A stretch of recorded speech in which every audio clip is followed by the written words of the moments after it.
Comment arrêter le hoquet? D'où vient le hoquet?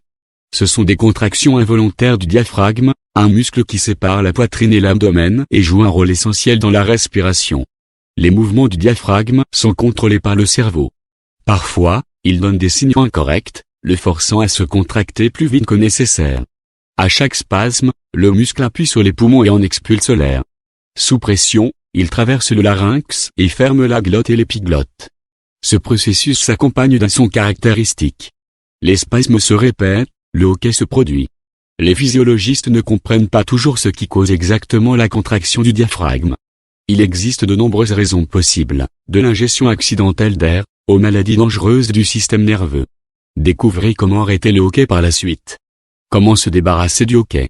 La plupart des moyens d'arrêter rapidement les spasmes respiratoires suivent l'un des deux buts: augmenter la concentration de dioxyde de carbone dans les poumons et le sang.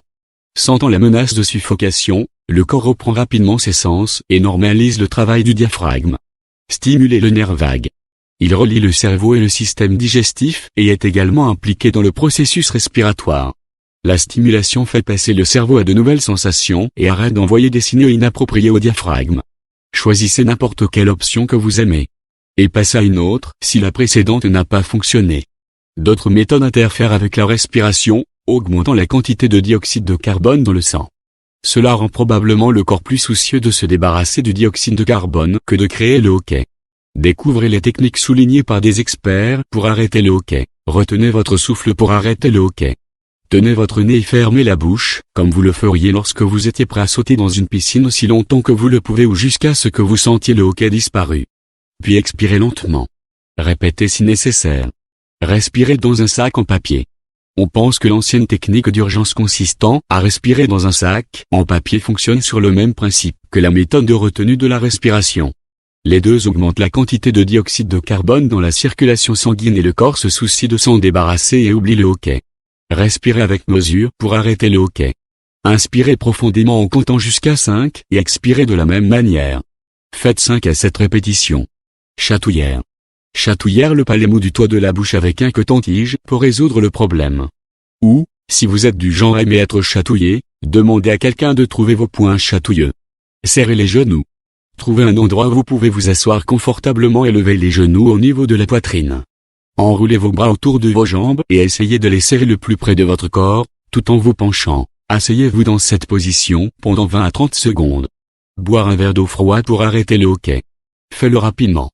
Pour stimuler encore plus efficacement le nerf vague, vous pouvez boire avec une paille, bouchez vos oreilles avec vos doigts, appuyez sur vos yeux fermés ou serrez les ailes de votre nez. Sucez un glaçon. Aspirez pendant quelques minutes.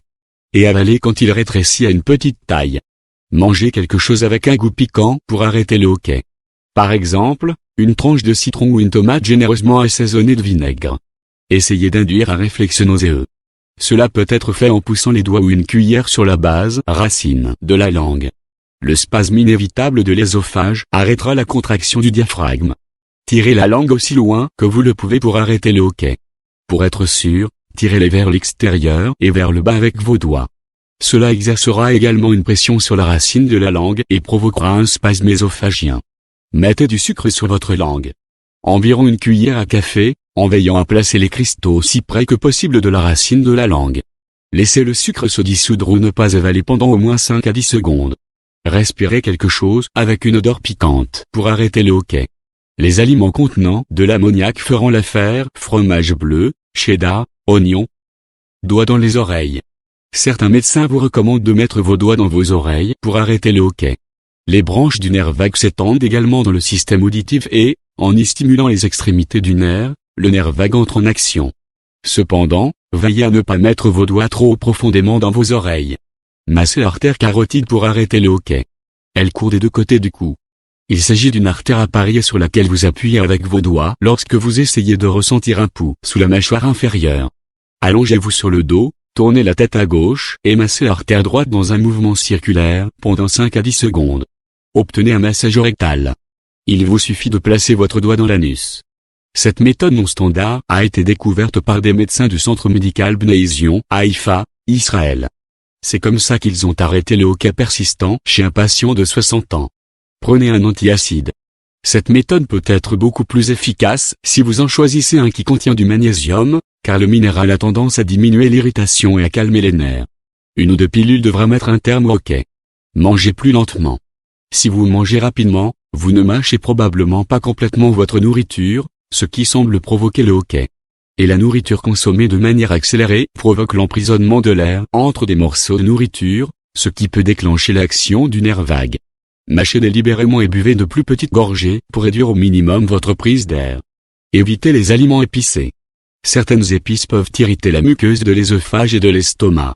Dans le même temps, ils peuvent également provoquer une fuite d'acide gastrique dans l'œsophage. L'acide supplémentaire peut provoquer le hoquet. À consommer avec modération. Comme les condiments, les boissons alcoolisées peuvent provoquer une irritation simultanée de l'œsophage et de l'estomac. Et, au fil du temps, boire excessivement peut endommager la paroi des sondes d'alimentation. Le système digestif n'est pas seulement irrité par l'alcool, mais de grandes gorgées provoquent une expansion rapide de l'œsophage, entraînant un hoquet.